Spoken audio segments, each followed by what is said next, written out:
Welcome back. పాకిస్తాన్లోని బలూచిస్తాన్లో పాక్ ఆర్మీకి అలాగే బెలూచిస్తాన్ లిబరేషన్ ఆర్మీకి మధ్య భీకరమైన యుద్ధం జరుగుతోంది. ఈ యుద్ధంలో పాక్ ఆర్మీ ఎంతో నష్టపోయినట్టుగా, ఎంతో ప్రాణ నష్టం జరిగినట్టుగా మనకి సమాచారం అందుతోన్న పరిస్థితి కనిపిస్తోంది. అండ్ ఇప్పటికే ఎన్నో నగరాలు బిఎల్ఏ చేతికి చిక్కినట్టుగా, అంటే వాళ్ళ ఆధీనంలోకి వెళ్ళిపోయినట్టు కూడా సమాచారం అందుతోంది.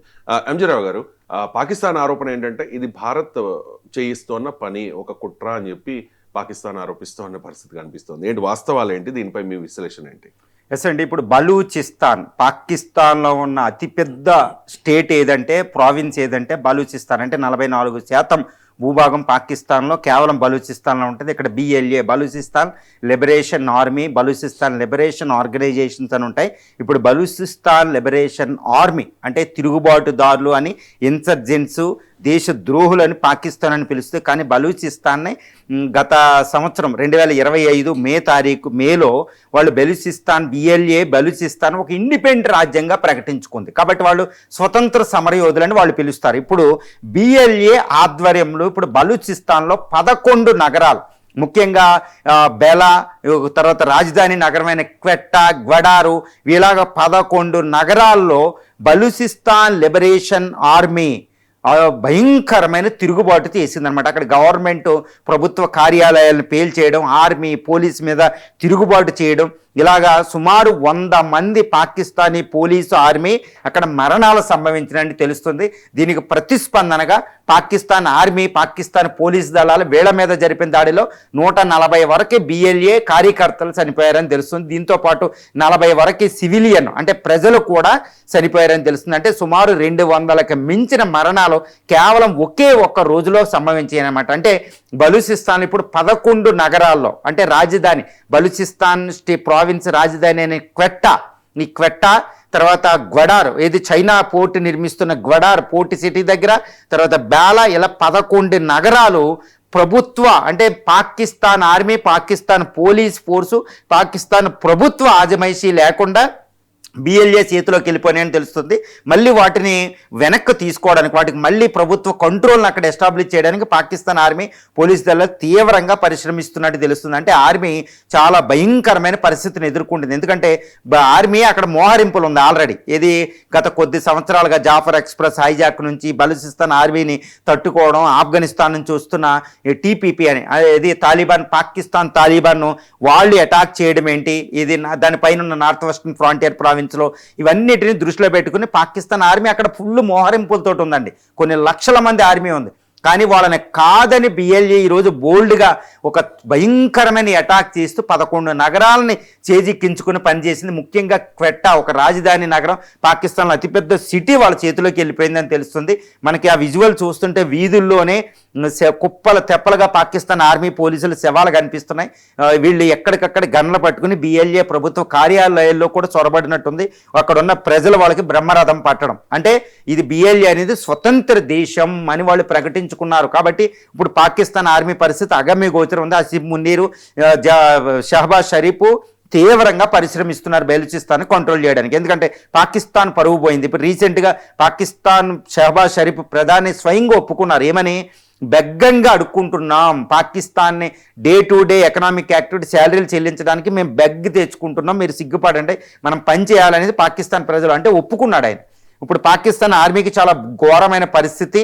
ఈ పరిస్థితుల్లో బిఎల్ఏ సంభవించిన విప్లవం అనేది బిఎల్ఏ తిరుగుబాటు వచ్చేస్తుందేమో, మొత్తం స్వతంత్ర దేశం అయిపోద్దన్న పరిస్థితి అక్కడ ఉందన్నమాట. ఇలాంటి పరిస్థితి ఒక పక్కన ఉంటే పాకిస్తాన్ ఏం చెప్తుంది, ఏమంటుందంటే ఈ బలూచిస్తాన్లో చెలరేగిన అల్లర్ల వెనకాల ఇండియా హస్తం ఉంది అని అక్కడ ఆరోపణ చేయడం జరిగింది. వెంటనే మన minister of external affairs Randhir వెంటనే జైస్వాల్ ఒకటి చెప్తున్నారు. ఇది మన స్పోక్స్ పర్సన్ ఇండియా గవర్నమెంట్ తరఫున మాట్లాడుతూ ఆయన దాన్ని తిరస్కరించారు. ఈ రిఫ్యూటెడ్ ద పాకిస్తానీ అలిగేషన్స్ అనమాట. ఏమైనా వాళ్ళు క్లెయిమ్ చేశారంటే దీని వెనకాల ఇండియా సపోర్ట్ ఉంది, ఇండియా అన్ని సపోర్ట్ బిఎల్ఏకి ఇస్తుంది అని సపోర్ట్ చేసి ఇండియా దాన్ని తిరస్కరించింది. కానీ గుర్తుపెట్టుకోవాలి, ఆపరేషన్ సింధూర్ తర్వాత రీసెంట్గా ఒక 1 month 2 months బ్యాక్ నుండి వాళ్ళు Balochistan liberation army, Balochistan people, Balochistan leaders letter కూడా ఇండియాకి రాశారన్నమాట. మీరు మాకు డిప్లొమాటిక్ సపోర్ట్ ఇవ్వండి, దౌత్యపరంగా సపోర్ట్ ఇవ్వండి, ఇజ్రాయెల్ సొమాలిలాండ్ గుర్తించినట్టు మీరు బలూచిస్తాన్ ఒక స్వతంత్ర దేశం అని మొట్టమొదటిగా గుర్తించండి. అవసరమైతే మేము చాలా మీకు చేస్తాం, మేము మీ తరపునే పనిచేస్తాం, పాకిస్తాన్ అంటగా పాకిస్తాన్ యొక్క పేచం అణిచేస్తామని వాళ్ళు ఇప్పుడు సపోర్ట్ బహిరంగంగా అడుగుతున్నారన్నమాట. యుఎన్ వల్ల మమ్మల్ని రికగ్నైజ్ చేయండి అని అడుగుతున్నారు. ఇండియాకి అంత మెకానిజం ఉంది, ఇండియా చేయగలిగి, ఇండియా ఒక్కటే బలూచిస్తాన్ని రికగ్నైజ్ చేసిందంటే దౌత్యపరంగా ఇది ఒక స్వతంత్ర దేశం అంటే ఇంకా ప్రపంచంలో చాలా దేశాలు, ఒక 50-60 దేశాలు వెంటనే గుర్తించేస్తాయండి, ఇజ్రాయెల్ లాంటి దేశాలు. అలా చేసిన మరుక్షణం అది పాకిస్తాన్ విడిపోయినట్టే. కానీ ఇండియా అనేది వెంటనే చెయ్యదు, ప్రస్తుతానికి అది కుదరదు. కానీ మరి ఇండియా సపోర్ట్ చేస్తుంది. ఇప్పుడు పాకిస్తాన్ ఆరోపించింది, మనం కాదన్నాం, కానీ వాస్తవ పరిస్థితి ఏంటి? పాకిస్తాన్ అక్కడ బలూచిస్తాన్ లిబరేషన్ ఆర్మీకి ఇండియా సపోర్ట్ చేస్తుందా? సపోర్ట్ చేయవలసిన అవసరం ఎంత ఉందో మనం గమనిస్తే ఇండియా సపోర్ట్ చేయవలసిన అవసరమే ఇక్కడ కనపడుతుంది. ఎప్పుడు కూడా ఏంటంటే మనం సపోర్ట్ చేసినా, ఏ రకంగా సపోర్ట్ చేసినా దానికి ఆధారాలు ఇదిగోండి, ఆధారాలు ఎవిడెన్సెస్ ఇదిగోండి ఎవ్వరూ కూడా చెప్పలేరు అనమాట. అంతలా దేశాలు సపోర్ట్ చేస్తూ ఉంటాయి అన్నమాట.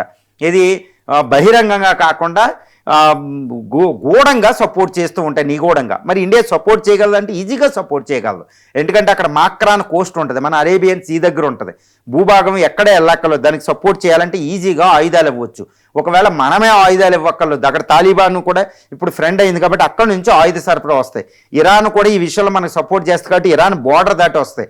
ఒకవేళ ఇరాన్కి తెలియకుండా కూడా ఇరాన్ నుంచి మనకు అక్కడ వాళ్ళకి ఆయుధాలు పంపే అంత ఎయిర్పోర్ట్ మన దగ్గర ఉంటుంది.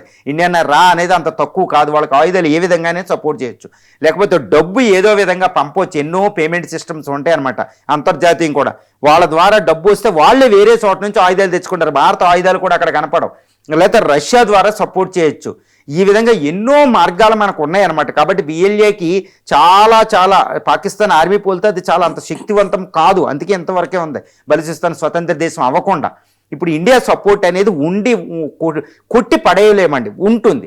ఎందుకంటే పాకిస్తాన్ ఇప్పటికీ కూడా ఒకటే చెప్తుంది, అటు బంగ్లాదేశ్ వెళ్ళి బంగ్లాదేశ్కి జేఎఫ్ థండర్ ఫైటర్స్ ఇచ్చి డైరెక్ట్ ఫ్లైట్ చేసుకుని దాన్ని రెచ్చగొట్టి దానికి నేవీల సహాయం కూడా చేసి ఆర్మీ సంబంధాలు పునరుద్ధరించుకోండి. ఈస్ట్లో కూడా ఇంకో పాకిస్తాన్ తయారు చేస్తామని ఆసిఫ్ మునీర్ చెప్తున్నాడు.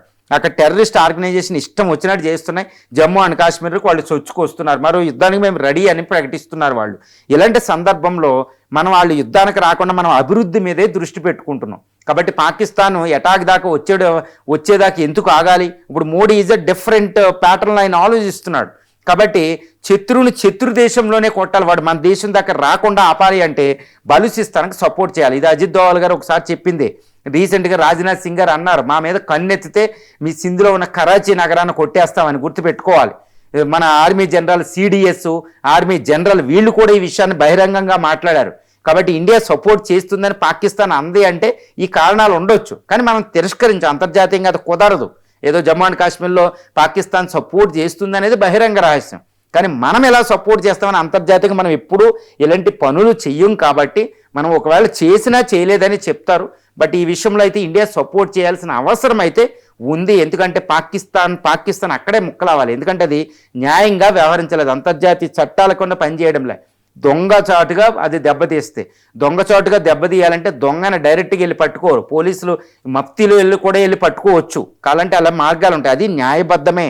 కాబట్టి పాకిస్తాన్లో తనకు తాను కొట్టుకునేటట్టు అక్కడ ఉండాలి. పైగా అక్కడ హ్యూమన్ రైట్ వైలేషన్ జరుగుతుంది.